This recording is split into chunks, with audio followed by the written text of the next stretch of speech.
So you are all monologue finalists and you did fantastically. How does it feel to get to the final?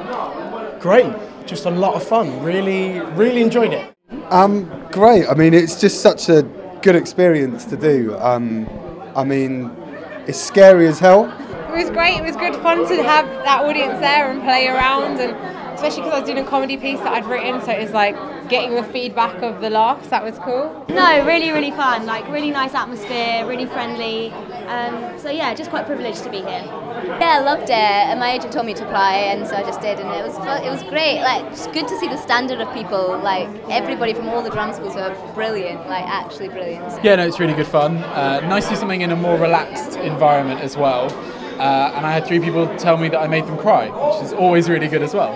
What exactly was it that stood out for you in those chosen performers?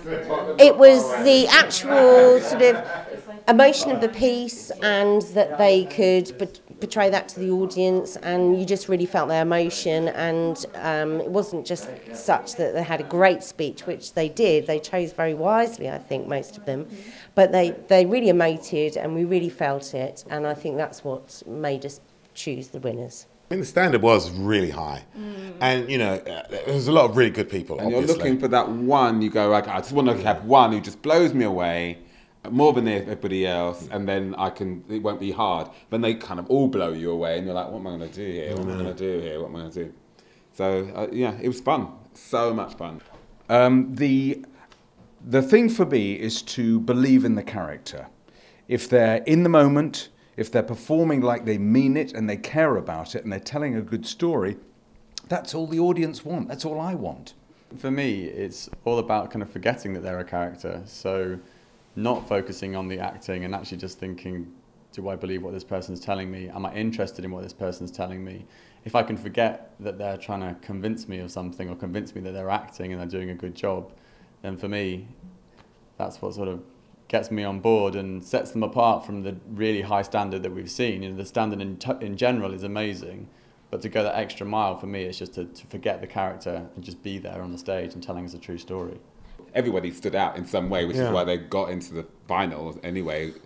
Yeah, it was a bit tight. It was a bit of a knockdown, drag-out fight, actually. It was a bit like 12 Angry Men, wasn't it? Yeah. Somebody had to talk everybody around. Yeah. I just loved everybody. I really did. I thought there's so many special people. And so you wanted to give like 3 special mentions to 2 winners. Yeah. It was rough. It's like singing a song. You know, if you're going to sing a Stevie Wonder song, you better be able to sing it. So you are the 1-minute monologue champ. How does it feel? Really good, really exciting. Yeah, I'm so chuffed. Such a cool experience. So you are the 3-minute monologue slam champion. How does it feel? It's unbelievable. It's out this world. There were so many decent, hugely decent pieces that all twist and turns. I can't believe it. How on earth did you choose your monologue? It was absolutely fantastic and it was a perfect choice for you. Well, it was written by a friend of mine, Rebecca Newman. Yeah, and she's a Royal Welsh College graduate also. And she very kindly let me borrow it for an audition. And I was like, I love it, fell in love with it, brought it to my own style. It's been my lucky charm, literally. How did you choose it? It's my favourite play. So yeah, I did it in 3rd year. I've seen the film, I love the film, and I'd do it again. Would you have any tips for anyone else looking to do the same in the future, in the next monologue slam or any other ones? Well, I think you should choose the piece that suits you the best and really go for it and just emote as much as you can and get the audience behind you. Firstly, choose a good piece. Choose one that you're passionate about and that you want to see somebody else do, and then do it better than you think they'd do it. And tell the truth. Just dig into it, tell the truth. Doesn't matter how big or small you're doing it. If you're a real person, then that person is that size. Do your homework. Ooh. That's all I can say. If you're going to be a good actor, you have to do the homework. Otherwise, you simply will not achieve. I think it's really hard. I think it's really hard to find something that sells you and that suits you. I certainly wouldn't say only choose something that's very close to who you are, but I'm from a TV background and you will be cast in a part that is not a million miles from where you are as a person. So perhaps age-wise or in terms of character and personality, don't go too far from who you are and make sure that the story you're telling is one that's going to grab people for 1 or 3 minutes. I think you know, just to enjoy it and to just be believable and to not think too deeply about, you know, winning. What would be your tips for anyone kind of looking to enter a competition like this, or indeed an audition where you have to do a monologue? Like this one. It would be picking the right piece every day of the week.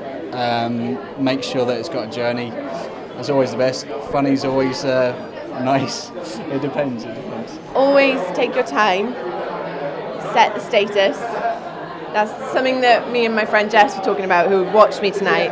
One of our tutors at Royal Welsh, Jamie Garvin, he talks about the voodoo, and you always set the status. So are you above or below?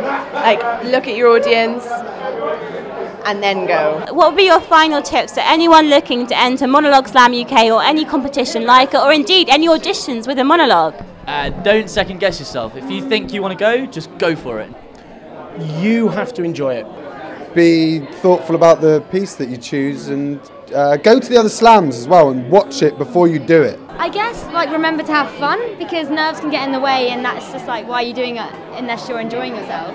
Yeah, I think it's important to do something you're passionate about and you want to tell, really, because when you're trying to do something just to show something about yourself but you don't actually like what you're doing, it always shows up. I think for me it's playing to your casting. Yeah, you want to stretch yourself as an actor, and you want to show what you know, the diversity of what you can do. Don't think, oh well, would I get in? Because what can you lose? Nothing. You're only going to gain something. So I just don't second guess yourself. Just go for it. Just go for it. Pick something that you love, that you enjoy, and just believe in yourself and do it. Like, you're there for a reason. It's really enjoyable getting an audience to actually respond, and like you get that whole vibe and you get the fact that they're listening to what you're saying, and it's really exciting actually. It's just such a lovely environment. Like, the whole audience is so warm and supportive and cheering, and all of the actors are just really, really friendly.